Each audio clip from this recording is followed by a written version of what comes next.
Shalom, puji Tuhan, Bapak Ibu, kita mari kembali merenungkan firman Tuhan. Kita berdoa.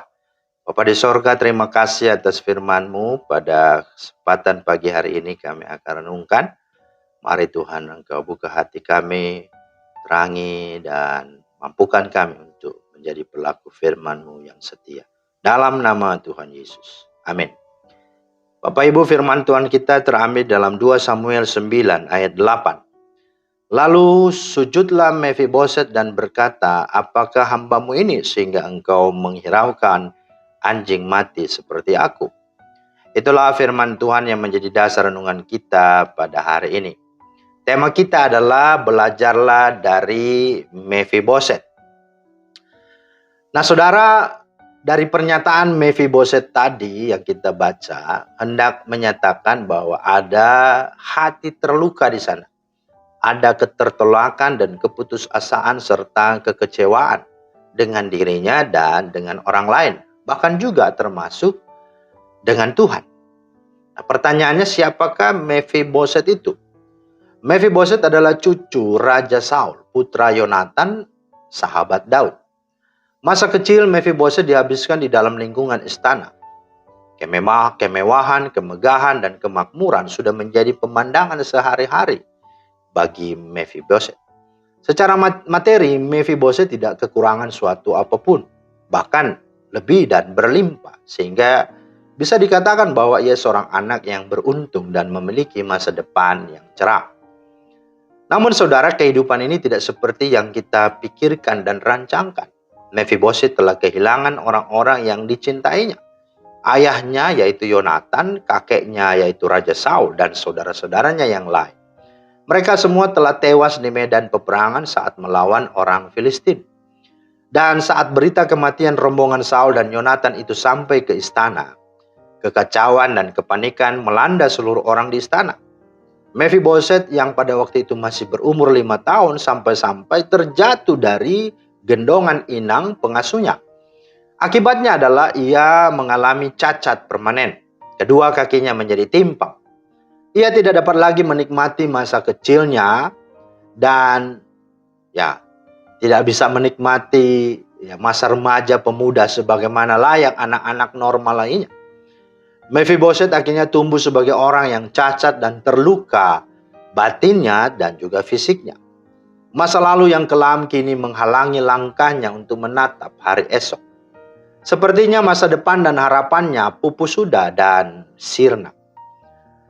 Tetapi saudara, apakah Mefiboset hidupnya menjadi demikian? Tidak punya harapan, tidak punya masa depan? Nah, dalam firman Tuhan ini kita akan melihat justru tidaklah demikian. Ketika Daud menjadi raja Israel menggantikan Saul, ia teringat keluarga Yonatan, sahabatnya, dan juga perjanjian dengannya semasa ia masih hidup. Seperti dikatakan Yonatan kala itu dalam 1 Samuel 20, 14 hingga 15a. Maka ketika Daud mengetahui bahwa masih ada anaknya Yonatan bernama Mefiboset, maka datanglah Daud kepada Mefiboset dan berkata, janganlah takut, sebab aku pasti akan menunjukkan kasihku kepadamu oleh karena Yonatan ayahmu itu. Aku akan mengembalikan kepadamu segala ladang Saul, nenekmu, dan engkau akan tetap makan sehidangan dengan aku. 2 Samuel 9 ayat 7. Nah, apa yang dilakukan Daud terhadapnya seperti mimpi yang menjadi kenyataan. Laksana hujan yang menghapus kegerhangan hati atau kegersangan hati atau citra diri. Dan kita melihat gambaran yang dialami Mefiboset yang tadinya negatif berubah karena uluran tangan kasih Daud. Perhatian Daud, kasih Daud memberikan pengharapan baru, memberikan semangat baru dalam hidupnya. Dan optimistis kembali timbul karena dia merasa dihargai. Dan Daud telah membuatnya merasa diterima dan memberinya rasa aman dan nyaman yang lama ia rindukan. Daud berkata, aku hendak menunjukkan kepadanya kasih yang dari Allah. Ayat 3 dari 2 Samuel 9. Nah saudara, apa pelajaran yang kita dapat petik dari kisah Mefiboset ini? Yang pertama, Kehidupan ini seperti roda berputar. Karena itu ketika kita diberkati, diberi kelimpahan, janganlah sombong. Janganlah takabur, janganlah ponga, janganlah tinggi hati. Karena kita tidak tahu apa yang akan terjadi kelak ke depan dengan hidup kita, dengan anak-anak kita, serta keturunan kita. Itu pesan yang pertama. Yang kedua, bila saat ini situasi kita sulit seperti Mephiboset, maka jangan pernah putus asa. Jangan merasa hidup kita tidak lagi berharga, tetapi bersyukurlah. Terimalah dirimu dan ingat, ada satu pribadi yang sangat memperhatikan dan mengasihi dirimu. Di tangannya ada pemulihan, ada masa depan, ada pengharapan yang pasti. Dia adalah Tuhan Yesus Kristus. Pengorbanannya di kayu salib menjadi bukti bahwa ia sangat mengasihi kita. Dialah yang sanggup menyembuhkan luka-luka batin kita dan memberikan masa depan kita yang penuh dengan harapan. Mari, terimalah dirimu, percayalah kepada Tuhan Yesus Kristus, dan jadilah orang-orang yang berpengharapan. Dan yang ketiga, mari jadilah seperti Daud, sebagai perpanjangan tangan Tuhan, sebagai uluran tangan kasih Allah.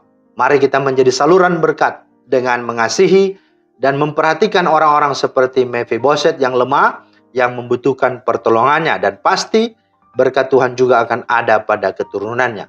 Saudara, di luar sana masih banyak sekali orang-orang yang hidupnya seperti Mephiboset, dan mereka sedang menantimu. Mazmur 37:25 berkata, dahulu aku muda, sekarang telah menjadi tua, tetapi tidak pernah kulihat orang benar ditinggalkan atau anak cucunya meminta-minta roti. Firman Tuhan ini akan tergenapi apabila kita juga boleh menjadi uluran tangan bagi mereka yang lemah. Tuhan kiranya memberkati. Amin. Terima kasih Tuhan atas firman-Mu. Mampukan kami Tuhan untuk menjadi saluran berkat sebagaimana Daud terhadap Mephiboset. Dalam nama Tuhan Yesus kami berdoa. Amin. Demikianlah firman Tuhan hari ini. Selamat menjadi saluran berkat. Tuhan Yesus memberkati. Shalom.